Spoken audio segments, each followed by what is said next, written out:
작은 책이죠. 그러나 룻기 4장 전체는 성경 전부를 말씀하고 있는 책입니다. 우리는 룻기에서 모든 것을 발견할 수 있습니다. 룻기가 매 장마다 그 전망과 배경이 바뀌죠. 우리는 1장에서 흉년을 보았고 사망을 보았고 절망을 보았고 이별을 보았습니다. 거기에는 불신도 있었습니다. 오르바처럼 그 이름의 뜻이 목이 곧다는 거죠. 고집이죠. 자기 관념과 개념으로 사는 사람이죠. 모압 땅에 남았지요. 그러나 앞일이 어찌 될지 모르는데 이스라엘 하나님의 손에 그 날개 아래 보호받기를 소망하여 이스라엘을 선택한 룻의 신앙도 있었습니다. 모압 땅이지만 베들레헴으로 돌아왔습니다. 시작이 베들레헴인데 모압 땅에 가서 험한 일들을 겪고 다시 베들레헴으로 왔습니다. 모압은 한 면에서 이방이면서 하나님을 아는 족속입니다. 오늘 우리들의 신앙을 말을 하고 있지요. 우리들은 그리스도를 알고 있어요. 주님을 믿으면서 아무리 어렸을 때부터 예수 그리스도를 믿는다 하더라도 그리스도를 믿는 신앙이 이렇게 계속해서 이렇게 수직 상승하는 신자 없습니다. 어느 누구든지 업다운이 있는 것이고 고비가 있는 것이고 하락이 있는 것이지요. 그런데 우리가 율법 아래 신앙생활을 하게 되고 자기 관념과 고집과 옛사람 안에서 신앙생활을 하게 되면 하락은 그리스도로부터 멀어지는 하락이 되지만 우리가 생명의 신앙에도 하락이 있어요. 그런데 생명의 신앙 아래서 우리가 가게 되면 그리스도가 우리의 안에 생명이시죠. 살아있는 생명이에요. 내가 예수를 믿은 것이 중요한 게 아니고 예수 그리스도가 내 안에 생명이신 사건은 내가 개념이나 머리로나 내 존재가 예수님을 믿은 사건과는 비교할 수도 없는 하나님이 나를 향하여 일으키신 놀라운 사건이죠. 우리 안에 영원한 생명이 있어요. 육신의 연약함을 보지 마시고 우리 안에 영원한 생명이 있다는 사실 때문에 날마다 구주를 찬송하실 수 있길 주의 이름으로 축복합니다. 생명으로 살고 생명으로 일하는 것입니다. 우리 구주 그리스도를 믿는 자들에게도 생명의 길을 간다 할지라도 생명 안에서 하락은 있습니다. 그런데 그 생명의 하락은 마치 이스라엘 백성들이 출애굽을 해서 위에 있는 해안가 길로 약속의 땅에 빨리 가면 좋겠지요. 그러나 하나님은 돌아가게 하셨지 않습니까? 그 돌아가는 길이 표면적으로는 이스라엘 백성들이 하나님께 불순종하고 그리고 정탐꾼을 가나안 땅에 보내었을 때 그 10명의 정탐꾼이 하나님 앞에 믿음으로 나아가지 못해서 하나님이 그것에 대하여 주신 책망과 징계와 훈련처럼 여겨지지만 실제로는 그것이 이스라엘 백성들을 향하신 하나님께서 단단하게 여기시는 뜻이었고 그 많은 광야길들을 도르면서 그 광야길들이 이스라엘의 땅들이 되는 것이지요. 하나님께서 갖고자 하시는 그 비전 아래서 이스라엘 백성들 비록 하락이었지만 하락 자체가 부활의 길이었습니다. 생명 아래서 우리가 살다 보면 하락이 있지만 그 하락은 우리 안에 내주하시는 생명 우리를 반드시 회복하시며 부활의 길 안에서 우리를 더 성숙하게 만들 줄 믿습니다. 모압의 신앙으로 살지 않고 베들레헴으로 다시 오라는 거죠. 베들레헴에 흉년도 있습니다. 하지만 베들레헴에 있어야 하는 거예요. 오늘 우리들은 베들레헴 사람들인 것이죠. 그리스도가 탄생한 곳에서 우리의 기원도 출발했지 않습니까? 룻기 2장으로 오면서 우리는 부활 아래서 주 예수 그리스도의 알곡을 추수하는 사람들이 되었다는 것을 보게 되죠. 주님 우리를 먹이시고 입히십니다. 주인공은 룻 같지만 또 나오미 같지만 실제로는 보아스가 주인공입니다. 왜 그렇습니까? 보아스를 중심으로 해서 인물이 시작이 되고 여기 보면 여호와께서 보아스로 하여금 룻에게 들어가게 해서 보아스에게서 자손이 나게 하셨다라고 해요. 룻이 전 남편이 있고 말년이 있고 그 가문 엘리멜렉이 있다 하더라도 이 가문을 다시 살리는 자도 보아스인 것이죠. 룻기 전체를 통해서 한 면에서 우리가 인간적으로 보면 룻이 주인공인 것 같지만 보아스가 주인공인 것입니다. 주님께서는 오늘 우리 삶을 그렇게 복되게 하셨어요. 여러분, 우리 삶의 주인공이 우리가 됐을 때 그건 불행인 거예요. 우리가 세상적으로 살 때는 내가 주인공이 안 되면 불행 같죠. 회사에서도 내가 주인공이 돼야 되고 사업할 때도 내가 주인공이 돼야 되고 가정에서도 어린아이가 자기가 주인공으로서 사랑받으면 막 기뻐서 뛰고 그러잖아요. 걔도 그래요. 지가 주인공인 줄 알아요. 오래 데리고 있다 보면 다른 사람들은 자기 집에 서 있는 자기보다도 이제 서열이 낮은 사람이고 자기가 집주인이라고 생각하고 그래요.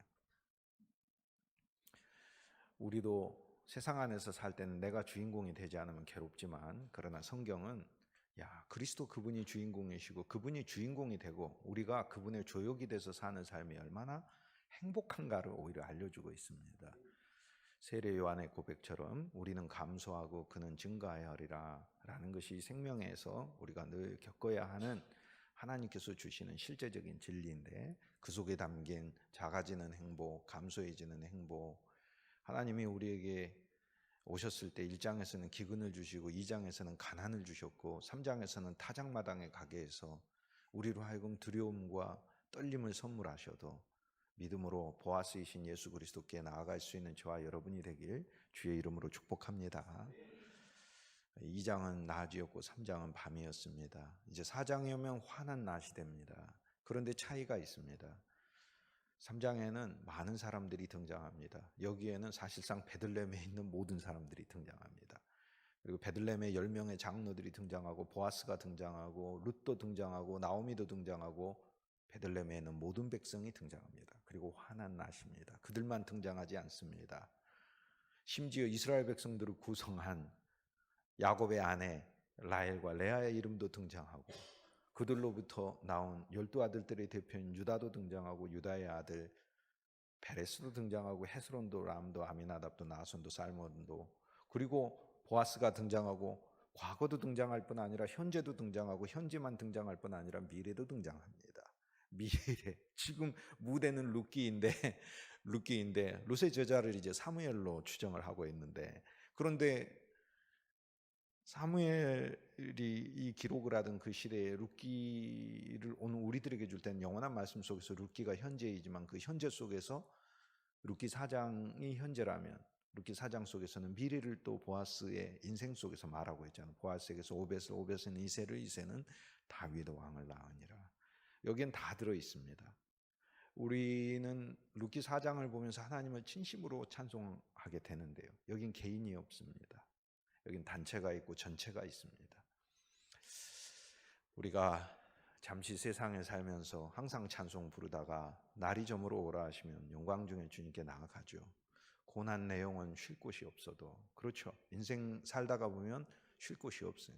가족도 도움이 안 되는 것 같고, 친지들도 자식들도 부모들도 한계가 있어요. 자기 몸 건사하기도 힘든데 부모가 자식 챙기기가 참 힘들어요. 부모에게 제일 기쁜 것은 자녀들이 자기 길을 잘 가줄 때 제일 행복해요.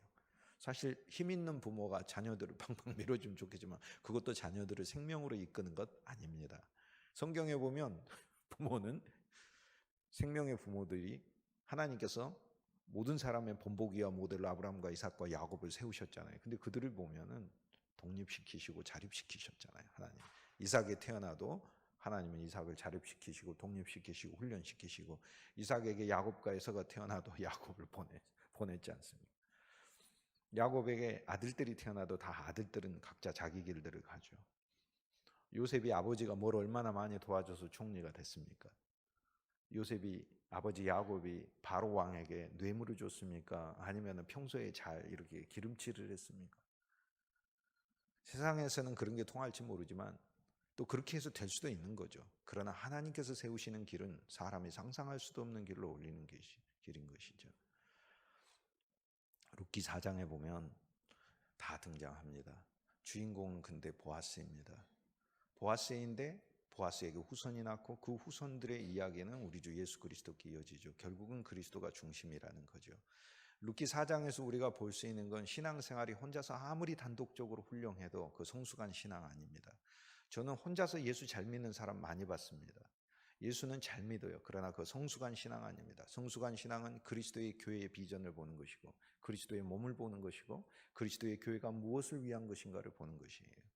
그리스도의 교회는 룻기 4장에 보면 주 예수 그리스도 안에서 사랑의 공동체를, 율법의 공동체가 아니라 사랑의 공동체를 이루는 것이고 구주 예수의 피로 산 그 교회 안에서 한 가족을 이루는 것을 보는 것이고, 주님께서 룻기 4장에 등장한 모든 항목들의 축복을 누리는 것이고 그 풍성 안에 잠겨드는 게 하나님의 교회인 거예요. 그런데 거기만 있는 게 아니죠. 보아스와 룻의 가정에서 둘이 행복하게 잘 살았다, 자손이 없었다가 아니라 오벳이 나왔고 오벳의 이름을 유명하게 하시기를 원하노라 했고, 오벳의 이름이 유명해진 게 이유가 뭐예요? 오벳의 이름이, 우리가 왜 오벳을 알고 있습니까? 오벳하고 나하고 뭔 상관이 있어요 도대체? 3000년 전에 오벳하고 나하고 무슨 상관? 보아스하고 나하고 무슨 상관이 있고, 보아스가 비록 이렇게 선한 일을 했다고 할 수는 있지만 오벳이 무슨 선한 일을 했는지 우리는 모르지만 어쨌든 오벳이 태어났는데 많은 백성들이 나오미의 품에 있는 오벳을 보고 이 아이의 이름이 유명해지기를 원한다고 그렇게 얘기를 했어요. 오벳의 이름이 유명해지기를 원한대요. 도대체 오벳이 뭔 일을 했는데, 성경에는 오벳이 무슨 일을 했는지 자세하게 이야기되어 있지는 않습니다만 세계 만민이 예수 그리스도를 믿을 때 무조건 성경을 읽기 시작을 하잖아요. 그러면 대부분 창세기부터 읽지 않고 마태복음부터 다 읽는데, 마태복음 1장에 딱 보면 오벳의 이름을 가장 먼저 등장하는 이름들 중에 읽을 수밖에 없어요. 오벳이 있는 거예요. 아브라함과 다윗의 자손 예수 그리스도에게를 아브라함이 이삭을, 이삭은 야곱을 낳고, 야곱은 유다를 낳고, 유다는 다말에게서 베레스와 세라, 베레스는 헤스론, 헤스론 람은 아미나다, 아미나는 나손, 살몬 보아스를 낳고, 보아스는 오벳을 낳고, 오벳은 이세는 다윗을 낳은, 오벳 이름을 전부 다 읽게 돼 있어요. 그 이름을 유명하게 해줬어요. 오벳의 이름이 왜 유명해진 거예요? 우리 주 예수 그리스도의 조상이 됐기 때문에 유명해진 거 아니에요. 베드로가 2000년 전에 물고기를 예수님을 통해서 많이 잡게 돼가지고, 야, 예수님하고 같이 다니니까 물고기 많이 잡네. 물고기 안 잡는 날도 물고기 잡네. 밤새 수고하여도 예수님 만나면 물고기 많이 잡는구나. 그리스도께서 물고기 많이 잡게 해주셔서 주님이 우리에게 알려주시는 게 뭐예요? 그리스도와 함께 가면 빈배가 없다는 걸 알려줘요. 빈 인생이 없어요. 어떤 사람의 인생이든지 예수 그리스도와 함께 가는 인생은 주님께서 풍성히 채우신다는 걸 가르쳐요. 그런데 야, 네 배가 비었냐? 먹을 것이 없냐? 가난했냐? 파산했냐? 내가 너를 회복시켜 주리라. 주님 그렇게 하시죠. 갈릴리에서 모든 사람에게 그렇게 하셨으니까. 각색 질병 걸린 자, 손 마른 자, 인생이 파산한 자, 귀신 들린 자, 절망 속에 있는 자, 어둠 속에 있는 자, 흑암에 있는 자, 저주받은 자, 모든 자들을 주님께서는 고치셨으니까, 심지어 죽은 자들까지 살리셨으니까 주님은 그런 분으로 오셨죠. 그런데 예수님이 그러고 나서 십자가에서 죽으시고 부활하셨습니까? 아닌 거예요. 예수님이 그냥 그대로 하늘로 가셨습니까? 아닌 거예요. 베드로에게 뭐라고 말씀하셨어요? 베드로아, 내가 너한테 간 것은 실제로는 물고기 없는 너한테 물고기 많이 잡아주게 하기 위해서 간 게 아니고 너를 사람 낚는 업으로 쓰기 위한 것이다 라고 주님 말씀하시는 거예요. 이게 그리스도인이 교회의 비전과 그리스도의 몸의 비전을 본다는 거예요. 우리는 루키 4장에서 개인의 신앙이 아니라 이제는 모두와 단체가 함께 예수 그리스도를 중심으로 서 있는 것을 볼 수 있게 돼요. 한 중앙에 보아스가 있어요. 그 보아스가 모든 것의 책임을 다 지고 있고, 그런데 그 보아스를 통해서 위대한 믿음의 민족이 나오고 자손이 나오고 지도자가 나오는 것을 본다는 거죠.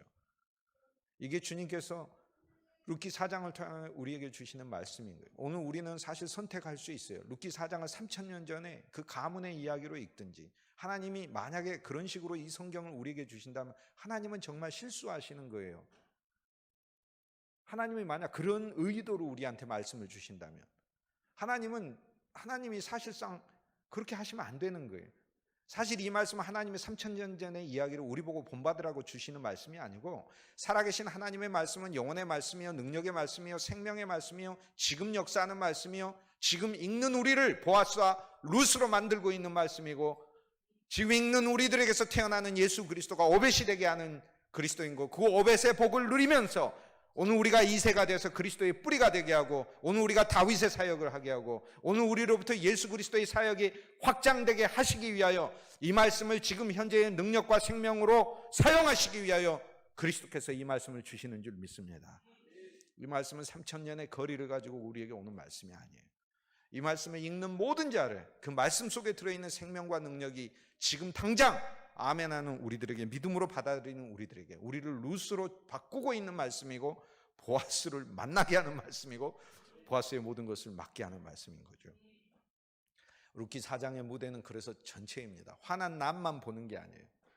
우리는 루키 3장에서 딱 한 아름다운 커플이 등장하는 대화가 중심에 있다는 사실을 보잖아요. 거긴 보아스와 룻의 대화가 중심이잖아요. 시어머니가 보내서 둘의 대화가 한 중심이잖아요.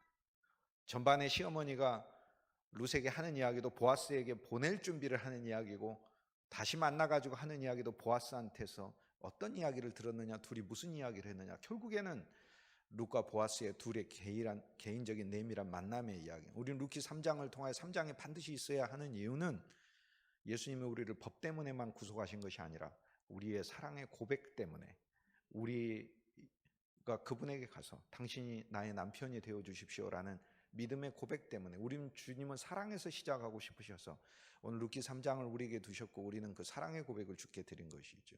그런데 룻기 4장으로 주님은 우리를 더 전진시키셔서 오늘 우리들을 증인들이 되게 하시고 백성들이 되게 하셔서 우리가 도대체 어떠한 복음의 증언자가 되는가를 주님께서 알리고 계시잖아요. 4장 시작을 할 때 보아스가 성문으로 나아갔다고 그래요. 모든 말씀은 우리 주 예수 그리스도의 사역을 나타내는 것입니다. 예표하는 것이지요. 모든 것은 그리스도를 위한 말씀이에요. 예수님의 이 성경이 나에 대해서 증거하는 거예요.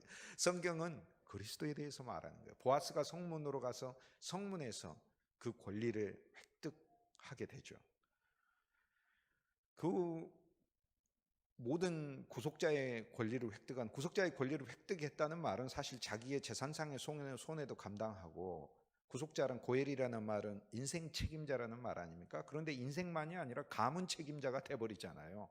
룻의 인생만 책임지는 게 아니라 여기 보니까 룻에게는 룻이라는 한 개인의 인생만이 걸려 있는 게 아니고 룻과 그의 시어머니 나오미 그들이 소유하고 있었으나 팔아버렸던, 여기에서는 파는이라는 우리말이 현재형으로 사용되어 있지만 이것은 사실 원문에 보면 이미 팔아버린, 그러나 하나님의 눈에는 팔고 있는 것과 마찬가지라는 뜻이에요.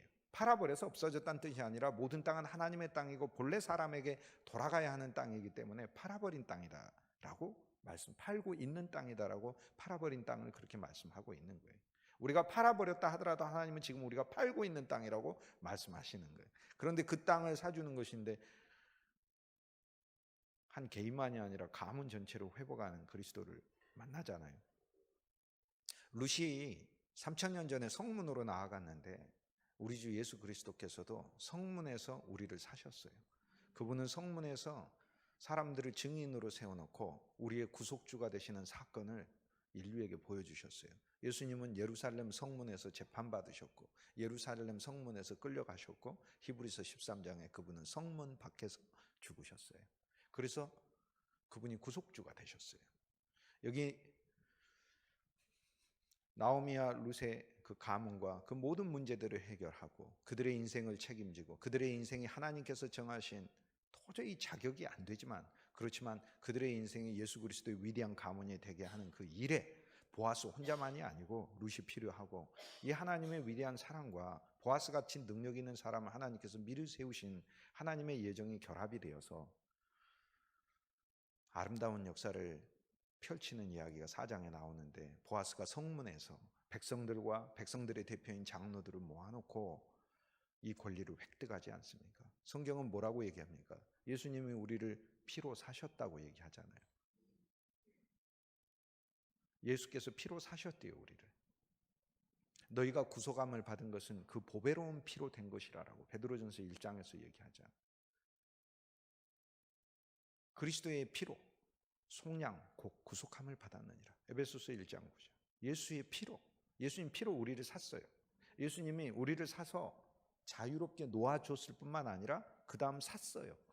예수님의 피는 한량없이 흘려진 피잖아요. 피 한 방울로는 우리를 자유케 했어. 피 한 방울로는 우리의 죄를 다 죄값을 치렀어. 또 피 한 방울로는 우리를 사셨어. 나머지 피 모든 피는 우리를 향한 보호하시고 돌보신다는 새로운 언약의 피예요.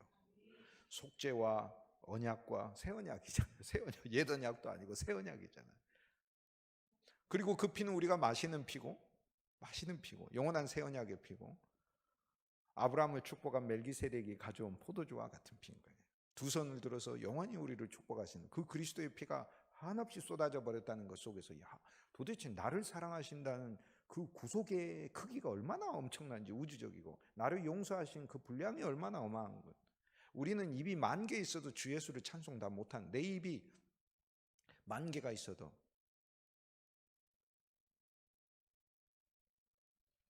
만 입 따가지고 내 구주 주신 은총을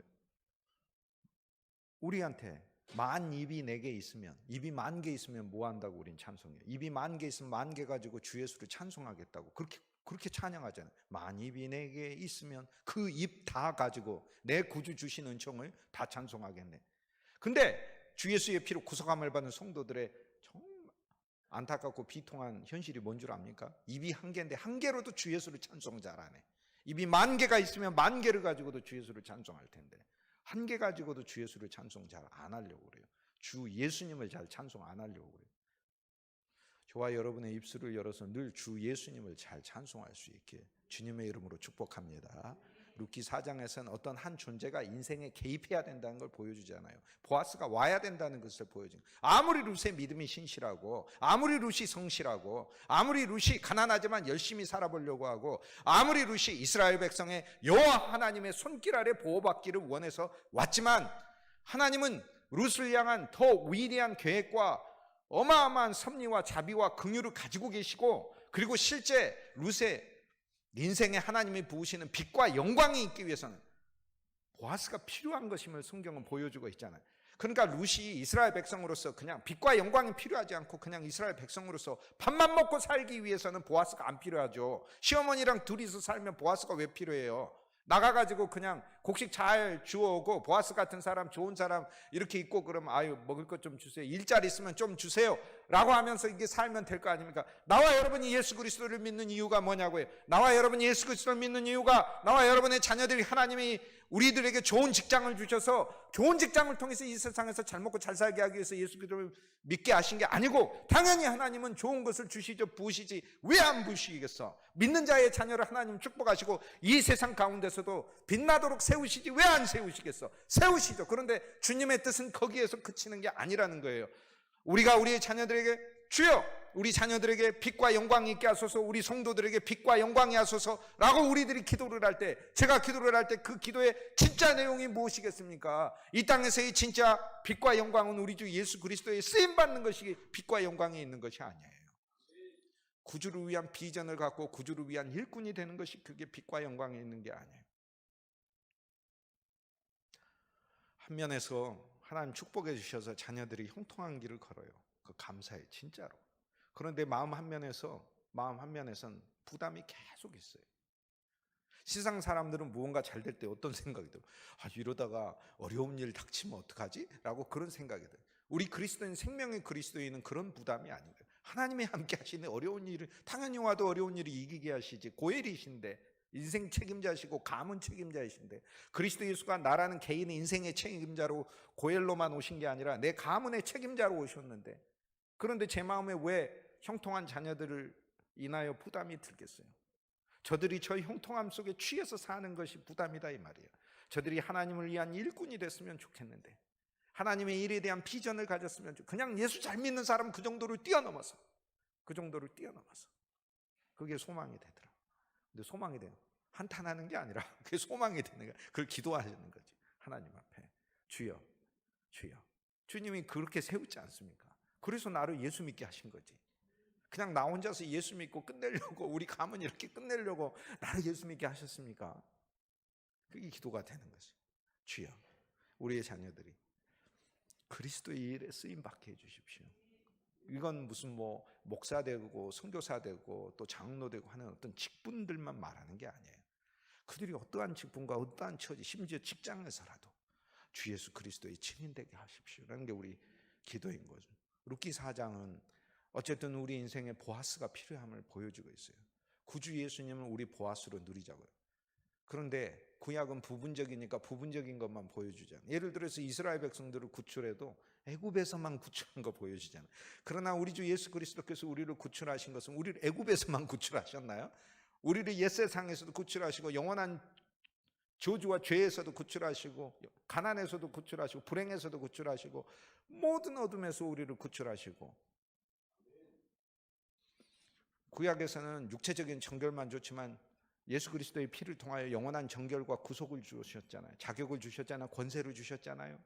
그리스도 예수 안에서 능력도 주셨잖아요. 그분이 보호하고 계시는 우리의 눈이 어두워서 환한데 자기 눈 감고 어둡다고 우기고 있는 것이지. 그렇게 여러분 보세요. 아무리 환해도 뭐합니까? 내가 눈 감고 어두워요. 그러면 어두운 거지. 어둡잖아요. 내가 눈 감으면. 하나님의 광명한 빛이 그리스도 예수를 통하여 우리 인생에 믿는 자에게 가득 부어지는데 혼자서 눈 감고 어둡다고 그러고 있어요. 깜깜한 밤이면 어두울 수는 있겠지. 진짜 인생이 어두우면. 그 어두워도 거기 보아스가 있잖아요. 보아스의 타작마당이 있잖아요. 보아스의 타작마당에서 보아스의 발끝에 누우면 되는 거 아니에요. 그냥 사랑을 고백하면 된다는 거 아니에요. 그 오늘 우리들에게 진짜 어둠이 아니에요. 어둠이라 할지라도 그분과 사랑을 나누는 시간이 돼버리는, 환경이 돼버리는 것이죠.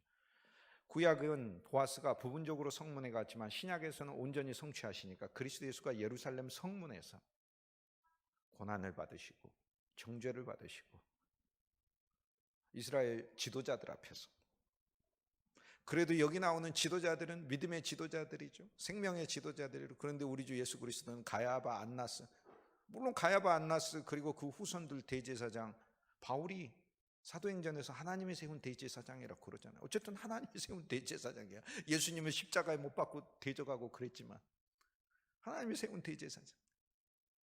그들의 공회 앞에서 70인의 공회가 열리기 전에 10명의 소공회 앞에서 가야바의 관정에서 그리스도 예수는 인류를 위한 모든 죄를 담당하시는, 죄만 담당해, 저주도 담당해, 옛 인생도 담당해, 다 담당하시는, 영원히 담당하시는, 과거만 담당한 게 아니에요. 영원히 과거, 현재, 미래 전체 다 담당하시는 구속주가 되시기로 성문에서 그분은 자신의 사역을 선포하고 있잖아요. 여기 보아스가 성문에서 그 일들을 하는 것입니다. 이스라엘 전체 회중들을 대표하는 10명의 장로들을 불렀습니다. 여기 10명이에요. 성경이 10명이라고 이야기하면서 오늘 우리들에게 루키 4장을 통해서 그리스도의 공동체 전체의 비전을 보고 있잖아요. 그 10명의 뜻은 사실 성경에서는 숫자의 의미는 숫자가 제일 처음 등장하는 그 의미가 전체 의미를 주도합니다. 성경에서 10이 제일 먼저 등장하는 것은 창세기 8장에 창세기 6장은 방주를 만들고 7장에서는 하나님께서 홍수를 내리시고 8장에서는 그 홍수로 인해서 온 땅이 잠겼다가 이제 물이 감하게 되거든요. 그래서 7장은 비 내리고 8장은 잠긴 땅에서 물이 감하고 9장에서는 새 땅에 나와서 사는 거예요. 근데 8장에서 하나님께서 물을 감하게 하신, 그거 너무 고마운 이야기죠. 감사한 이야기죠. 예수님이 우리 인생에 물을 감하지 않으면요, 우리 끝납니다. 그런데 물을 감하게 해놓으셨어. 육신의 질병이 와도 물을 감하게 해놓으셨어.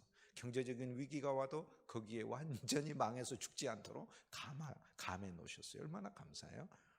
그런데 물이 감하게 된 날이 8번째 달, 부활의 달 10번째 날이었다라고 얘기를 해요. 그래서 온전을 뜻하잖아요. 그리스도의 부활 안에서의 온전, 이것이 성경에서 가장 먼저 10이 상징되는 거죠. 10명의 장로는 이스라엘 백성들을 대표해요. 10명이 있으면 소돔도 안 망했어요. 10명의 의인이 있었으면 소돔도 안 망했어요. 10명의 장로들을 모아놓고 보아스가 하고자 하는 것은 어쨌든 룻이 이스라엘 백성 안에서 그냥 살 수는 있지만 하나님의 사람으로서, 하나님의 가문으로서 뜻을 성취하기 위해선 룻이 시집온 그 가문, 엘리멜렉의 그 가문에 땅이 있었는데 그 땅을 배고프니까 팔아버렸단 말이에요. 근데 땅 자체는 하나님의 것이라 사실 팔 수는 없어요. 근데 땅을 파는 게 아니라 땅의 사용권을 파는 것이죠. 땅 위에 있는 작물을 파는 것이에요. 그러니까 땅 자체는 하나님께서 이스라엘 백성에게 주신 것이라 소유권 자체가 하나님께 있기 때문에 내가 이 땅을 팔았다라고 했을 때는 땅을 팔았다기보다는 땅을 사용하는 권리와 땅 위에 있는 작물들을 판 거예요. 그러니까 엄밀한 의미는 땅은 사실 그 사람 거예요. 하지만은 그 땅을 사용하는 권리와 작물을 팔았기 때문에 자기 땅이 아니다라고 얘기를 할 수 있는 거죠. 가난하고 힘들고 그러면 넉넉한 사람에게 돈을 받고 그걸 파는 거죠. 모압 땅으로 가니까 이거 뭐 언제 모압에 가서 10년 살다 왔잖아요. 모압 땅에 가서. 그러니 이 땅 그냥 팔자.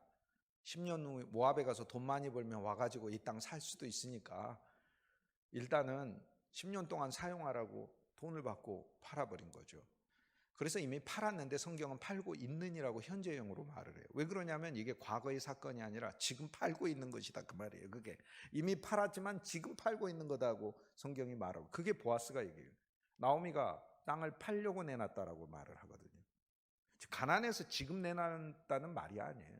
이미 팔아버렸다는 원문인데, 이 원문을 현재 분사형 원문인데 이거는 하나님의 시각으로 보면은 이미 과거에 팔아버린 한 사건이 아니라 지금도 팔고 있는 사건으로 보고 계시는 거예요. 지금도 네가 네 인생을 팔고 있다. 지금도 하나님께서 너에게 준 인생의 목적과 사명을 팔아버리고 있다. 세상에 팔아버리고 있다. 그 네 힘으로 살 수가 없다. 그런데 이것을 사줄 수 있는 위치에 있는 사람이 있어요. 그래서 그 사람이 해줘야 되죠. 그런데 보아스가 그 위치에 있는 첫 번째 사람이 아니고 두 번째 사람이라는 거예요. 그러니까 보아스가 사주고 싶어도 법적으로 첫 번째 사람이 권리가 있어요. 사줘야 하는 권리가 있어요. 그런데 그 권리는 하나님 명령하신 거거든요. 가장 가까운 친족이 사라라고. 그래서 보아스도 어쩔 수 없어요. 보아스도 어쩔 수 없다. 사주고 싶어도 안 된다니까. 첫 번째 권리에 있는 사람이 그 권리를 행사해서 돕고 회복시키라고 하나님 명령해 놓으셨기 때문에 하나님 명령을 어길 수 없잖아요. 보아스가 아무리 착하고 그래도 하나님께서 그러니까 첫 번째 권리에 있는 사람은 그 권리를 하나님 앞에서 양보하는 수밖에 없어요. 하나님 앞에서 신을 벗은 건 하나님의 여호와 하나님의 거룩한 임재가 있는 곳이죠. 그 임재가 있는 곳, 자기 신을 벗어서 나는 위치가 없어요. 나는 이 일에 대해서 근거가 없어요. 나는 이 일의 주인이 아니에요. 나는 이 일의 노예예요. 그러니까 나는 안 하겠어요. 라고 자기 신발을 벗어서 이 일에 대해서 구체적으로 이 일을 수행할 사람에게 자기 권리를 양도하는 것이죠. 성문에 가서 구속자가 되기로 선언한 보아스의 모습 속에서 우리는 그리스도 예수께서 십자가를 통하여 우리를 구속한 사건을 가리켜요.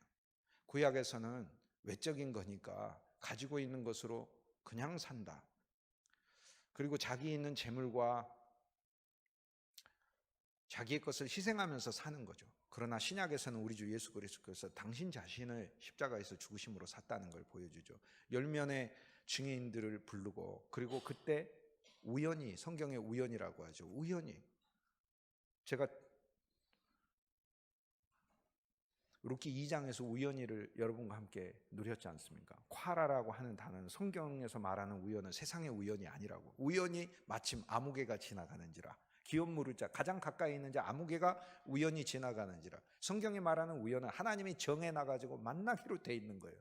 정해놔가지고 만나기로 돼 있는 거. 그러니까 우리가 세상으로 생각하는 우연이 아닌 거죠. 반드시 만나기로 되어 있는 거예요. 여러분, 나와 여러분의 인생에 주 예수 그리스도를 만나게 되어 있는 인생인 줄 믿습니다. 하나님이 그렇게 정해놓으셨어요. 모든 그리스도인이 구주 예수 그리스도를 만나야 하는데, 그리스도를 만나되 기왕이면은 구주로서 풍성히 만나고, 만복으로서 만나고, 비밀로서 만나고, 선물로서 만나고, 약속으로 만나고, 새 언약으로 만나고, 모든 가장 좋은 것인 생명으로 만나야 하는 줄 믿습니다. 우린 생명의 구주를 만난 거죠. 예수님은 선생으로도 만날 수 있어요. 니고데모가 와가지고 예수님께 그랬잖아요. 바리새인들도 예수님 부를 때 선생님이요라고 부르잖아요. 랍비, 예수님 선생님으로 만날 수도 있어요. 오늘날 많은 신자들이 교회에 와서 예배하면서 예수님한테 좋은 거 배워가야 되겠다라고 성경을 그렇게 읽을 수도 있는 거예요. 물론 그렇게 해서 읽자고 해도 좋은 것은 가져가죠. 좋은 얘기 듣고 가죠. 예수님과 질문해서 대답을 받아갔던 사람 다 좋은 대답 얻어갔잖아요. 그러듯이 예수님을 랍비로도 믿을 수 있지만 룻기는 오늘 우리를 그리스도를 신랑으로 믿으라고, 그분의 모든 것을 우리의 생명으로 취하라고 오늘 우리를 도전하고 있지 않습니까? 오늘 이 말씀이 10명의 장로들을 모아놓고 기업 물을 자 보아스가 그 기업을 양도받는 것을 보여줍니다. 그리고 첫 번째 기업 물을 자로서 그 위치에 있는 자가 기업 물을 자로서 위치에는 있지만 능력이 없는 것을 보여줘요. 왜냐하면 세 가지를 물러야 되는데 엘리멜렉의 가문에 있는 땅을 물러야 되고, 그 다음 두 번째 룻과 결혼해서 룻의 인생을 책임져야 되고, 세 번째 룻에게서 자손을 낳아서 엘리멜렉의 가문의 이름을, 엘리멜렉뿐 아니라 말론과 기련의 이름까지 세워줘야 한다고 얘기를 해요. 이 세 가지를 할 수가 없어. 이 아무개라는 사람이 뭐 땅만 사주는데 돈 조금 내면 룻의 인생까지 책임지래. 그리고 그에게서 자손까지 낳으라고 하는 거예요. 모르겠어요. 아마 자기가 자식이 많은데 내가 어떻게 또 자손을 난 지금 나의 어떤 행복한 삶이 있는데 왜 내가 이런 일을 해야 되지? 이렇게 생각할 수도 있겠죠. 그러나 룻기 4장을 통해서 오늘 10명의 증인들을 모아놓고 보아스가 이 일을 수행할 수 있다는 것을 증인으로 세우잖아요. 첫째는 장로들이 증인이요, 그 다음에 장로들이 이거를 확증하니까 많은 백성들이 이 일의 증인이 되잖아요. 그래서 나중에는 장로들과 백성들이 증인이다 그래요. 장로가 누구를 얘기해요? 교회 안에 장로님만 말하는 게 아니라 신앙이 성숙한 사람을 이야기를 하는, 신앙에 성숙한 사람들이 무엇을 증거해야 된다는 것이에요. 그리스도 예수가 우리를 구속하실, 모든 것을 구속하실, 모든 사람의 인생을 책임지시고 모든 사람의 인생을 이끌고 가시는 분이시다는 것을 증거해야 된다는 거죠. 증거. 나 자신도 내가 구출하는 게 아니에요. 구주가 나를 구출하시는 것이지. 모든 환난과 위험에서, 모든 삶의 순간순간마다 구주 예수 그리스도의 은혜와 긍휼이 필요한 것이고, 이것을 증거하는 사람으로 하나님 우리를 세우셨다는 거예요. 여기 10명의 사람들은 생명의 증인들인 거예요. 오늘날 온 땅에 수많은 그리스도인들이 있지만 여러분들이 생명의 증언자가 될 수 있길 주의 이름으로 소망합니다. 10명의 증인들을 세워놨어. 그런데 그 10명의 증인들은 한 면에서 율법의 증인이죠. 하나님의 법칙이 어떻게 되는가. 그런데 율법, 즉 기업 물을 자가 기업을 물러야 된다, 이것만을 목적으로 해서 부른 게 아님을 루키 4장은 보여주잖아요. 그동안의 증인들은 무엇이었어요? 기업 물을 자가 기업을 물으는 것을 보여주고, 당신이 기업을 물러야 돼, 약속했으면 그걸 지켜야 돼 라고 하는 증언자였지만, 오늘 이 10명은 기업 물을 자가 바뀌는 것을, 그리고 그 바뀐 사람이 모든 것을 책임지고 있다는 것의 증언자예요. 그럼 오늘 우리들은 여기 10명의 증인 장로들과 같이, 장로란 신앙이 성장한 그리스도인을 말하니까 나이가 많이 들었다는 거, 육신의 나이를 말하는 게 아니고 영적인 나이가 많이 든 것을 말하는, 그건 교회에 오래 다녔다는 뜻을 얘기하는 거예요. 내적 생명이 깊어진 성도들을 얘기하는 것이거든요. 그러면 그 성도들이 증언해야 될 증언의 내용은 율법이 사람을 구원하는 게 아니고 옛사람이 사람을 구원하는 게 아니라 우리들의 모든 일에 생명이신 예수 그리스도가 구원하신다는 일에 증언자가 되라고 이 10명의 사람들을 세운 줄 믿습니다. 저와 여러분이 교회 안에서 10명의 장로들의 역할을 잘 수행할 수 있게 주의 이름으로 축복합니다. 10명의 장로들은 결국 생명의 증거자들이요, 부활 생명의 증거자들이요, 그리스도 예수 안에서 주님께서, 구주께서 우리들을 대신하시고 모든 것을 덮으시고 대체하시고 대지하시고 그분께서 모든 것을 주관하시는 일에 증언자가 된다는 것을 이야기하죠. 또 한 면에서는 첫 번째, 모든 것은 그 일들을 수행할 수 없다는 것의 증언자인 거예요. 이게 무슨 말이에요? 우리는 무엇의 증인이 돼? 내가 할 수 있다를 보여주는 증언자가 아니라는 거예요. 믿는 자는 그리스도 예수 안에서만 모든 것을 할 수 있다는 것을 보여주는 거예요. 구주 예수 그리스도 안에서, 주 예수의 이름 안에서 모든 것을 할 수 있다는 것을 보여주는 사람이라는 거예요. 보아스의 증언자이고 기업 물을 자가 바뀌었다는 것을 보여주는 증언자라는 거예요. 여러분, 나와 여러분이 보여줘야 돼. 예수를 믿어서 나는 내가 모든 것을 할 수 있다는 것을 보여주는 게 아니라 내 안에 계신 그리스도가 나를 통하여 위대한 일을 하신다는 것을 보여주는 증거자가 될 수 있길 주의 이름으로 권면합니다. 그게 바로 이 10명의 증언자들의 역할이에요. 그런데 여기서 첫 번째 기업 물을 자가 나오는데, 이 사람은 중요한 사람이죠. 왜냐하면 엘리멜렉의 불행에 대해서도 많이 나오고, 룻이 가가지고 이삭 줍는 이야기도 많이 나와요. 보아스하고 대화하는 이야기도 많이 나와요. 물론 그렇게 많이 나오는 것은 우리의 참 보아스이신 예수 그리스도와 교제하고 대화하는 신앙이 중요하다라는 걸 알려주기 위해서도 많이 나오지만, 사실 기업 물으는 이야기가 룻기의 전체적인 주제인데, 그럼 첫 번째 기업 물을 사람이 누군지 그 이름이 나오면 좋잖아요. 근데 이름이 안 나와요. 성경에는 아무개라고 진짜 나와요. 무명시에 아무개. 이름이 왜 안 나올까요? 이름이 안 나오는 이유는 그리스도 이전에 온 어떤 존재도 기업을 물을 수 없기 때문에 그래요. 하나가 아니기 때문에 그래요. 여러분, 우리 옛사람이 우리를 어떻게 구원합니까? 나와 여러분이 선행으로 구원을 받을 수 있습니까? 나와 여러분이 예를 들어 회개를 많이 해서 구원받아요. 회개를 많이 하는 건 회개를 많이 한 거지, 구원이란 영원한 생명을 주셔야 하는 건데 회개를 많이 했다고 영원한 생명을 주시나요? 주님께서 우리에게 주신 영원한 생명이라는 것은 선물로, 은혜로 먼저 주신 거예요. 영원한 생명의 기초에서 일생 동안 회개하는 것이고, 회개란 그리스도께 돌아가는 것이고, 구주 예수를 날마다 바라보는 것이고, 내 마음을 세상에서 돌이키는 것이고, 예수님을 더 좋아하는 것이고, 육신으로 살지 않고 내 안에 있는 예수 그리스도를 목표와 목적으로 사는 것이고, 형편과 환경이 어떠하든지 간에 예수님과 소망을 갖고 사는 것이고, 물질을 사랑하고 세상을 사랑하고 권력을 사랑하고 이 땅에 있는 것들을 사랑했던 마음대로 구주 예수께 돌이키는 게, 그게 회개인 거지. 내가 욕심 부렸구나. 이런 반성은 세상 사람도 많이 해요. 그럼 세상 사람들은 회개한 거예요? 그거 회개 아니에요. 우리 그리스도인들이 주여 제가 욕심을 많이 부렸습니다. 회개합니다.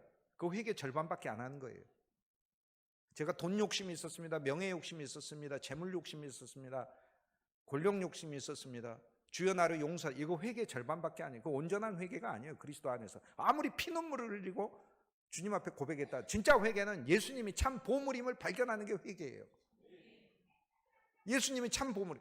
세상의 재물에 혹해서 세상의 재물이 진짜 보물이었다라고 한 게 아니라 세상 사람들의 회개하고 똑같이 돼서는 안 돼요. 세상 사람들도 우리 아버지도 예수 안 믿을 때 우리 아버지는 한참 후에 예수 믿을 우리 아버지도 예수 안 믿을 때 저 어렸을 때 키우면서 최영 장군 이야기 저한테 많이 했어요. 황금보기를 돌보기 하다라고 하시면서 그러면 우리 아버지는 저한테 회개를 가르치신 건 아니에요. 그리스도인의 회개란 주 예수 그리스도의 가치를 발견하는 게 회개. 예수님이 내 명예구나. 예수님이 내 권세구나. 예수님이 내 재물이구나. 그 그리스도께 돌이키는 게 그게 진짜 회개. 예수님 안에서의 모든 가치를 발견하는 게 회개인 거예요. 예수님 안에서 내 존재의 의미를 발견하는 거예요. 주여 저는 무가치한 인간이면 그 하나님 모릅니까 그거? 당연하지. 무가치하다고 이야기하면 주님 뭐라고 말씀하시면 네 속에 혹시 너를 어느 정도 무가치하다고 생각하냐? 그럼 예를 들어 지금 우리가 그렇게 얘기할 수 있죠. 벌레만 또 못한 존재라고 생각해. 그 주님이 너는 잠깐 있다 사라지는 안개 같은 존재인데 네가 벌레 같냐? 상당히 너는 너를 높게 본다. 그렇게 말씀하실 수 있다는 거예요. 너는 잠깐 있다 사라지는 안개인데 우리가 어떻게 하나님과 변론하여 이길 수 있겠습니까? 우리의 본질적인 존재는 잠깐 있다 사라지는 안개와 같은 존재인데 여러분 여기 10명의 증인들은 구주 예수 그리스도 참 보아스가 모든 권리를 가지고 있다는 것의 증인이에요. 여러분 저와 여러분의 입술을 통해서 우리가 증거하는 것마다 구주 예수 그리스도의 사랑과 그분의 능력을 더 확신하고 많은 이들에게 간증할 수 있길 주의 이름으로 권면합니다. 여기에 아무개라고 나오는 우리 옛사람 우리를 구원 못해요. 우리 옛사람 어떻게 우리를 구원해? 우리 옛사람은 용서받은 게 아니에요. 십자가에서 종결당했지. 우리 옛사람은 끝나버렸다니까. 예수님은 죄인을 용서하셨고 죄는 종결하셨어요. 예수님께서 우리 죄들은 주님이 용서하셨죠. 그런데 용서만 우리가 죄와 죄인에서 봐서는 안 돼요. 죄인을 끝내버리셨다니까. 십자가에서 끝냈다고요. 죄는 피로써 용서하시고 죄인인 우리는 옛사람은 그리스도와 함께 십자가에서 끝내버렸어요. 우리 옛사람이 우리를 구원 못해요. 새 사람만이 우리를 구원할 수 있어요. 여러분 그런데 이 세 사람이 멀리 있지 않습니다. 여기 복음이 있습니다. 갈라디아서 2장 20절 내가 그리스도 예수와 함께 십자가에 못 박혀나니 그런즉 이제 내가 산 것 아니요 오직 내 안에 그리스도께서 사신 것이라. 이제 내가 육체 가운데서 사는 것은 나를 사랑하사 자기의 모든 것을 주신 하나님의 아들을 믿는 믿음 안에서 사는 것이라. 얼마나 감사해요. 여기 복음이 있습니다. 이제 새 사람이신 예수 그리스도가 그분이 마지막 아담이 되셨고 우리 안에 생명을 주는 영이 되셔서 오늘 우리 가운데서 이 거룩한 일을 수행하고 계신 줄 믿습니다. 우리는 이 일의 증인인 거예요. 그래서 옛사람은 아무개예요. 아무개. 율법도 아무개에 속합니다. 히브리서 7장 18절 19절을 보면 율법은 아무것도 온전하게 못한다고 그랬어요. 그래서 율법은 온전하게 못하는 이유가 온전하게 못하도록 하나님이 첫째 법을 정해놨고 두 번째 율법은 연약하대요. 율법은 사실 연약 안 해요. 제가 율법을 보면 강력해. 그런데 율법은 무엇을 할 때 강력하냐면 정죄할 때 강력해.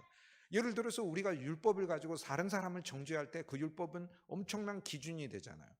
예를 들어서 어떤 사람이 잘못을 저지르고 근데 왜 이 잘못을 했어? 이게 왜 잘못인데요? 그러면 내 생각엔 너 잘못한 것 같은데 이렇게 얘기하는 게 그 자기 생각의 기준이야. 너 하나님 말씀에 이렇게 하지 도적질하지 말라고 돼 있죠. 너 도적질했잖아. 하나님 말씀은 정죄하는 데 강력해요. 심판하는 데 강력해요. 하나님 말씀 판단하는 데 강력해요. 그런데 하나님 말씀은 구원하는 데는 힘이 약해요. 왜냐하면 율법을 다 지켜야 되는데 인간이 어떻게 다 지킬 수 있는 사람 한 사람도 없죠. 정확히 하면 한 사람은 있죠. 우리 주 예수 그리스도. 율법은 연약하고 무익하여 아무데도 구원하게 못할지라. 그래서 주님께서는 율법이 권리를 가지고 있는데 율법은 하나님의 뜻에 따라서 우리를 심판하고 죄를 계산해내는 일까지는 할 수 있어요. 그렇지만 룻과 결혼하고 룻에게서 새로운 생명이 태어나게 하고 하는 것은 할 수 없다는 사실을 보여주는 거예요. 그래서 아무개인 거예요. 로마서 7장에 보면은 오늘 우리들이 형제들아, 여자가 남편이 살아있을 때는 남편의 법에 매인 것을 알지 못하느냐, 그러나 남편이 죽었을 때는 남편의 법에서 해방되나니 라고 얘기하면서 로마서 7장 4절에 이와 같이 너희들도 그리스도 예수의 몸을 통하여 율법에 대하여 죽은 바 되었다라고 얘기하며, 남편도 죽었고 아내도 죽었고 십자가에서 아내인 우리만 죽어서, 옛 아내인 우리만 죽어서 죄의 아내였고 세상의 아내였고, 세상도 우리를 구원 못하고 철학도 우리를 구원 못하고, 아무개예요. 전부 다 아무개. 아무개 속엔 다 포함된 거예요. 아무개는 모든 것을 포함하는 거 아니에요. 모든 것, 이 땅에 있는 것, 심지어 좋은 거라 할지라도, 하나님이 보내신 율법이라 할지라도, 구약의 모형의 제사라 할지라도, 유대인 흉내내며 사는 것이라 할지라도, 종교의 신앙이라 할지라도 절대 우리를 구원하지 못한다는 거예요. 땅을 어느 정도 사주겠습니다. 말은 할 수 있어요. 첫 번째 기업무르자가 사주겠다고 말은 했습니다. 말은 했습니다만 그거를 실행할 능력이 없어요. 결혼해 줄 수 없어요. 새로운 씨앗을 줄 수 없어요. 새 생명을 줄 수는 없어요. 이것은 그리스도께서만이 하실 수 있는 일인 거예요. 주님께서 하늘에서 내려오셔서 우리를 그냥 용서해 주신 게 아니고, 너 인생 살았는데 죄만 잊었지 내가 용서한다, 그런 게 아니고, 주님께서는 우리를 십자가에서 끝내시고 그분의 부활 아래서 우리를 새로운 존재로 살리시고, 우리의 심령 안에서 오벳으로서 새로 태어나셔서 새로운 그리스도가 우리 속에 사심으로 우리를 그분의 영원한 새 예루살렘의 왕국에 들이신 줄 믿습니다. 이게 놀라운 복음을 주님 하셨어요. 그래서 이전 것은 완전히 끝났고, 십자가를 통해서 이전 세계는 끝났고, 보라 내가 새로운 세상을 창조했다고, 그리스도 예수 안에서 우리 모두가 새로운 피조물이라고 선언하지 않습니까? 보라 옛 것은 지나갔으니 새 것이 되었다. 우리는 새로운 피조물이에요. 새로운 피조물. 이러한 구원은 구속자이신 그리스도 예수를 통하여서만 가능한 것이다. 그분의 죽음과 부활을 통하여 가는 것이다 라는 거죠. 그래서 그 이전의 것은 못해요. 말만 할 수 있다고 하지 실제로 할 수 없고 요구사항이 많아요. 율법은 말로는 그래 내가 너 구원해 줄게 하면서 조건이 많아요. 룻 너도 좀 보태야지, 나 혼자서 어떻게 이걸 다 해 라고 하면서 죽도록 일시키겠죠. 그래가지고 일시켜가지고 가지고 오면 이거 가지고 어떻게 그거를 다 하냐고 그러면서, 내가 당신 사준다고 했지만 보니까 당신 가문이 진 빚이 막 어마어마하네. 잘못하면 나 파산당할 것 같아. 근데 다들 가만히 있어? 나오미도 나가서 일해. 빨리 나가가지고 일해가지고 그 어디 가가지고 그 뭐라도 해야지, 구걸이라도 하든지 해가지고 좀 가져오라고. 그렇게 율법은 우리를 일시키죠. 계속해서. 그럼 보아스는 안 그렇잖아요. 한 번에 단번에 끝내시잖아요. 그리고 새로 시작하잖아요. 여러분, 그리스도 예수 안에서 이 새로운 시작을 늘 적용하시자고요. 얼마나 감사해요. 그러니 만입이 우리에게 있으면 그 입 따가지고 내 구주 주신 은총을 늘 찬송할 수밖에 없는 거죠. 그러면 10명의 증인은 무엇의 증거자예요? 율법의 증거자가 아니라 은혜와 복음과 생명의 증거자인 거죠. 우리들이 선과 악으로 사는 자가 아니고 맞다 틀리다로 사는 게 아니고, 오늘 우리들을 통해서 그리스도를 늘 증거할 수 있게, 예수의 사랑을 증거할 수 있게, 우리가 더 하나님이 잘하게 하셔서, 우리가 나오미처럼 비참한 인생이지만 하나님이 보아스를 만나게 하셔서 우리로부터 오벳이 태어나고, 이 오벳은 보아스보다 더 훨씬 더 이름 있는 자가 오벳에게 이새가 나오면 이새의 가문은 보아스보다 더 위대한 가문이 되고, 이새에게서 나온 다윗은 보아스의 이름을 뛰어넘는 하나님의 위대한 사역을 감당하는 것처럼, 오늘 우리들이 사랑의 그리스도인으로서 주의 생명을 말씀 안에서 추구하고 나아갈 때 저와 여러분의 삶을 주께서 더 유익하게 하실 줄 믿습니다. 그리스도 예수께서 우리를 사신 것은 너희가 알거니와 너희 조상이 물려준 헛된 행실에서, 우리 옛 인생에서 대속함을 받은 것은 은이나 금같이 없어질 것으로 된 것이 아니고 오직 흠없고 점없는 어린 양 같은 그리스도의 보배로운 피로 된 것이라. 예수의 피로 된 것이죠. 율법이 신발을 벗어줘서 위치가 없어요. 여러분, 어느 신발 위에 여러분 신고 다니십니까? 율법의 신발에 신지 말고 그리스도의 신발, 복음의 신발, 기쁜 소식의 신발을 신고 다니세요. 기쁜 소식. 사람들을 만났을 때 사람들에게 잘못이 있고 저주가 있고 어둠이 있고 형벌이 있고 그러잖아요. 율법의 신발을 신고 한번 봐보세요. 그럼 뭐부터 느껴져? 뭔 죄를 지었을까? 그러나 우리가 복음의 신발을 신고 그 사람을 보면 당신을 구출해 줄 구주가 계신다라고 우린 말할 수 있는 거죠. 당신의 이 어려움에서 당신을 구출해 줄 구주가 계신다. 당신의 이 인생에서 당신을 행복하게 해줄 구주가 계신다라고 우리는 구주께 나아갈 수 있는 것이지요. 보아스가 결국 이 권리를 사는데요. 이 권리는 모든 사람의 권리를 샀어요. 보니까 보아스는 뭐라고 얘기해? 엘리멜렉이 판 땅까지 사고 엘리멜렉이 죽고 나서 그 아들 말론과 기럨 있죠. 말론과 기럨에게 그 가업이 이어져야 되고 그 이름이 서야 되는데 보아스는 말론과 기럨의 가문과 그 이름이 서겠다고 하잖아요. 이게 진짜 놀라운 일이에요. 샀는데 하나님의 뜻을 철저히 순종하는 거예요. 그러니까 옛사람 안에서 율법 안에서 우리가 어떠한 목적을 이루지 못하는 삶인데 예수 그리스도 안에서 하나님께서 우리를 통해 새로운 일을 하시고 하나님의 일에 유익한 존재가 되도록 쓰시겠다고 하나님이 약속하고 계시는 거죠. 여기 보아스가 가문 전체를 책임지잖아요.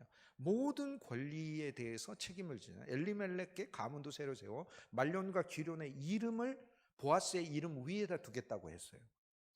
그리고 자기를 통해서 나오는 그 후손이 말론과 기럨의 이름을 계승하게 하겠다. 그의 가업을 세우도록 하겠다라고 얘기를 하는 것이죠.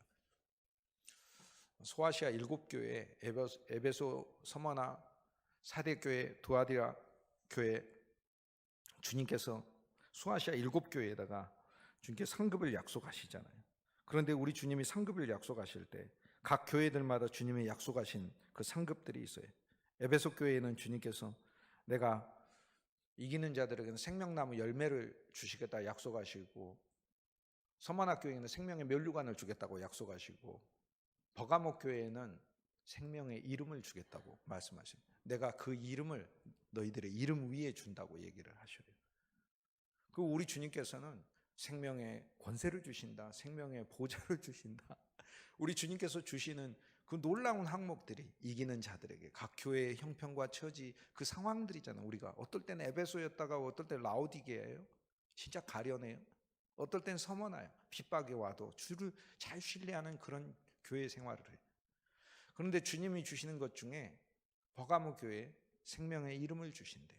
에베소 교회에 생명나무 열매를 주시고 서머나 교회에 생명의 면류관을 주신다고 하셨는데 생명의 이름을 주신대. 근데 그 이름을 우리의 이름 위에 주신대요.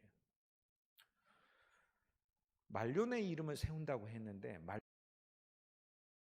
돼서 나오잖아요. 그러면 말론의 이름은 없어지냐? 안 없어졌잖아요. 룻기를 통해서 보아스가 말론의 가문을 대신했다는 게 나오잖아요. 그러면 결국에 말론의 이름은 계속 나와 여러분에게 알려지는 이름이죠. 그런데 그 이름이 어떤 이름이 씌워졌어요? 보아스의 이름이 씌워졌잖아요. 나와 여러분의 이름이 있지만 우리가 구주 예수 그리스도의 생명과 복음 안에서 이 길을 걸어가면 나와 여러분과 우리들의 후손의 이름 위에 주 예수 그리스도 그분의 이름이 더 씌워질 줄 믿습니다. 그래서 그 사람은 그 사람 이름 내기 위해서 살았어가 아니라 구주의 이름을 위해서 살았어 라는 게 되는 것이지요. 여기에 사람들이 보아스와 룻이 결혼을 하게 되자 여기에 만민이 하나님께 축복을 간구해요. 사실 보아스는 이미 복이 있어요. 유력한 자지 않습니까? 2장에 보면 유력해요. 힘 있는 자고 부자예요. 밭도 많은 자예요. 인격도 성숙해요. 여러분, 인격이 성숙해. 재산도 많아. 사람도 인간관계도 좋아. 하나님 안에서 이게 풍성한 삶을 살고 있어. 뭐가 부족해? 개인적으로는 부족한 게 없지. 그래도 부족한 거예요. 왜요? 하나님이 낳아야 하는 자손을 낳아야 그게 성취하는 거예요. 오벳을 낳고 이세를 낳고 다윗을 낳고 예수 그리스도를 낳아야 보아스의 인생도 성취하는 거고 룻의 인생도 성공하는 거단 말이에요. 그러니까 나 혼자서 기쁨과 행복을 가지고 즐겁고 부유하게 사는 게 절대 진짜 그리스도의 행복이 아니라고 이거는. 그러니까 보아스는 아무리 보아스가 좋은 사람이라도 룻기 3장까지 가가지고 보아스의 인생은 성공한 인생이 아니라니까요. 그래서 보아스도 복을 더 받아야 돼요. 룻도 마찬가지고. 룻도 양식이 2장에도 많이 얻어지고 3장에도 많이 얻어지고 남편을 좋은 남편 연애하는 사람을 만났네. 그게 다가 아니잖아요.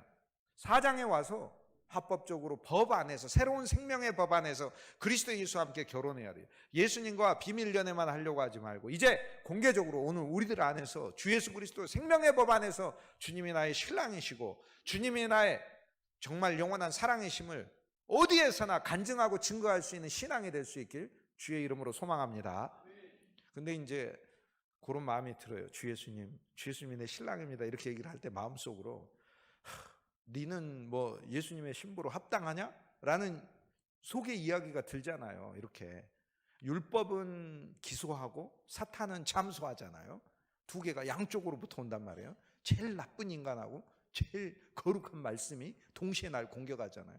그러나 우리는 그리스도의 말씀과 물과 피로 목욕했고 그리스도의 향료가 뿌려져 예수님 뿌려졌잖아요. 그 다음에 예수 목욕하고 향품을 발랐고 그리스도의 옷을 입었고 했으니 그뿐만 아니라 우리 심령에는 예수 그리스도의 핏뿌림이 있다고 했으니 우리 자신의 공로의 근거에서 우리가 주님의 신부가 된 게 아니고 예수님의 우리를 이렇게 일으키신 일. 그 다음에 4장에 보면 합법적으로 내 신부라라고 말씀하셨으니 여러분 이 말씀을 진짜 누리시고 우리의 부족함과 아직 모자란 신앙이 있지만 거기에서 멈춰서 패배하는 고백을 주께 드리지 마시고 우리 자신을 보지 말고 주님 앞에서 소망을 가지고 주님 그렇습니다. 나는 부족하지만 주의 신부입니다. 신부로서 합당하게 하시고 우리를 통해서 나오는 우리의 자손과 후손들이 오벳 같게 하시고 이세 같게 하시고 다윗과 같게 하시고 그리스도를 낳는 바울과 베드로와 주의 사도 같게 하소서. 이 기도가 저와 여러분에게 풍성할 줄 믿습니다. 놀라운 복을 사람들이 보아스와 룻의 이 가문에 선포하잖아요. 오늘 우리는 보아스가 이 모든 것을 다 맡아서 섰다는 것, 그리고 합법적으로 섰다는 것, 모든 백성들을 이 일에 대한 증인으로 세웠다는 사실을 통해 하나님과 그 아들 예수 그리스도를 통해 주어진 이 복음이 오늘 우리들에게 어떠한 사명과 위임을 요구하고 있는지를 볼 필요가 있는 거죠. 그렇구나. 교회 안에서 여러분 10명의 증인으로 성숙해야 됩니다. 우리는 모두 함께 만 백성으로서 보아스가 이 모든 것을 맡았다는 증언자가 돼야 하는 거죠. 여러분 직장 생활을 하고 있어요. 어려움이 닥쳤어. 그럼 세상 사람들은 그 어려움 자기가 씨름하고 있잖아. 자기 몸에 질병과 고통이 있어. 그럼 세상 사람들은 그걸 자기가 짊어지고 자기 일에 자기가 증인인 거예요. 그런데 오늘 우리는 누가 그 일을 짊어졌다는 것을 보여주는 증거잖아요. 내 문제를 누가 짊어지셨어? 그리스도가 짊어지셨다라는 거예요. 증언자가 되는 것이죠. 여기에 주님께서 뜻하신 바가 있어서 위대한 가문을 세우고자 하는 그분의 그 뜻에 따라 한 가문을 만들었죠. 오늘 주님 아래 우리는 비밀한 연애 속에서 4장에 교회의 비전을 보고 그 교회 안에서 성수관자의 비전을 보고 성수관자가 무엇을 증거해야 되는지 그 복음의 내용까지 우리는 보게 되지 않습니까? 성문에서 고난당하신 그 그리스도의 고난, 그 죽음을 통하여 주님께서 우리에게 선물하신 이 항목들이 너무나 풍성한 것을 보며 여러분 저와 여러분이 사랑과 생명의 증거자가 될 수 있길 주의 이름으로 축복합니다. 우리의 모든 것을 맡으신 주님을 인해 진심으로 찬송하는 거죠. 쓰러져간 가문, 죽은 자를 할지라도 주 예수의 이름을 통하여 아름다운 가문이 된다고 했으니 이 얼마나 소망이 있어요? 인생 살아가면서 자기의 짐을 혼자 지지 말고 구주 여기 보아스가 법적으로 지셨다는 사실을 알 필요가 있어요. 우리는 3장에서는 저 주세요 이랬잖아요. 룻처럼 사랑합니다. 저의 남편이 되세요. 기업 무리자가 되어주세요라고 했는데 나의 모든 짐을 져주세요. 나의 모든 빚을 져주셔서 갚아주세요. 이렇게 됐는데 4장에 왔더니 신앙의 전진은 어떻게 되는 거예요? 그분이 다 알아서 하고 계시고 그분이 주체적으로 하고 계시고 그분이 방해가 되는 모든 것들을 다 치우셨고 그분이 신발까지 소유하고 계신 근거까지 가지고 위치까지 가지고 계시고 하나님의 거룩한 존전 앞에서 이 일들을 맡아서 수행하고 계신다는 사실을 보고 있는 거죠. 구주 예수께서 나와 여러분의 보아스가 되셔서 나와 여러분을 룻으로 삼으셔서 이 일들을 수행하신다는 일을 사장을 통해 법적으로, 이것도 놀라운 법으로 수행하고 계시고, 이 법은 생명의 법이요, 엄청난 법이요, 나와 여러분의 인생만이 아니라 가문까지 책임지고 후손의 후손까지 주 예수 그리스도를 위한 만복의 가문으로 세우셨음을 확신하시길, 그런 인생으로 그리스도 예수 안에서 바뀌었고 주가 붙들고 있음을 언제나 찬송할 수 있길 주님의 이름으로 축복합니다. 거룩하신 주 예수님, 우리의 참 신랑이 되어주셔서 감사합니다. 내밀한 주님과의 어둠의 시간에 주님을 더 사랑한다는 고백을 드릴 수 있게 하여 주시고, 환한 대낮 가운데서 주의 알곡들을 모으며 주님의 밭에서 생명의 말씀을 늘 추수하는, 그리하여 우리 모두가 주님의 귀한 음식의 알곡들로서 조성되고 자라날 수 있도록 주께서 우리 모두를 당신의 은혜와 생명이 더 충만케 하여 주옵소서. 주님, 루키 4장의 그리스도가 우리에게 온전히 체험되게 하시고 이제 보아스로서 생명의 새 법을 세우시는 것을 보게 하시고, 우리들이 복음의 신발을 신고 만방에 우리 주 예수 그리스도의 구속주 되시고 원수 갚는 자 되시며 만인들을 축복하시고 풍성케 하시고 기업을 회복하는 자 되심을 증거하고 간증하고 전도하고 선교하는 우리 모두 사역자들 되게 하여 주옵소서. 교회의 비전을 보게 하시고 그리스도의 몸을 알게 하시고, 주님 우리를 더 권면하셔서 우리로 성숙한 10명의 장로들 되게 하시고 온전한 장로들 되게 하시고, 우리 주 예수 그리스도만이 이 일들을 감당하신다는 이 놀라운 복음에 우리 모두 주의 일을 위한 귀한 직임들을 충분하게 충실하게 하나님 앞에 성실하게 수행할 수 있는 우리 모두 되게 하여 주옵소서. 주 예수님, 당신께서 예비하신 이 복이 우리 개인의 인생만이 아니라 그리스도 예수와 신랑과 신부로 나아가는 자들에게 마련하신 진리를 우리로 깨닫게 하셨으니, 우리의 신앙이 더 전진하여 이제는 주 예수님을 신랑으로 맞이하여 얻는 복에 대하여 저희들의 눈을 보게 하시고, 우리들을 통하여 아름다운 믿음의 후손들이 나게 하시고, 우리들이 만나는 심령마다 그 속에 그리스도가 태어나게 하시며, 그들의 그리스도가 오벳으로 자라나 하나님을 섬기고 그리스도의 몸된 교회를 유익하게 하는 주의 일꾼들 되게 하여 주옵소서. 지금은 우리 주 예수 그리스도의 은혜와 하나님 아버지의 크신 사랑하심과 성령의 내주 교통 능력 주심이 주의 자녀들 위에, 온 세계 그리스도인들 위에, 복음 전하는 귀한 선교사님들 위에, 특별히 고통당하는 사람들 위에 이제부터 영원히 함께 계실지어다.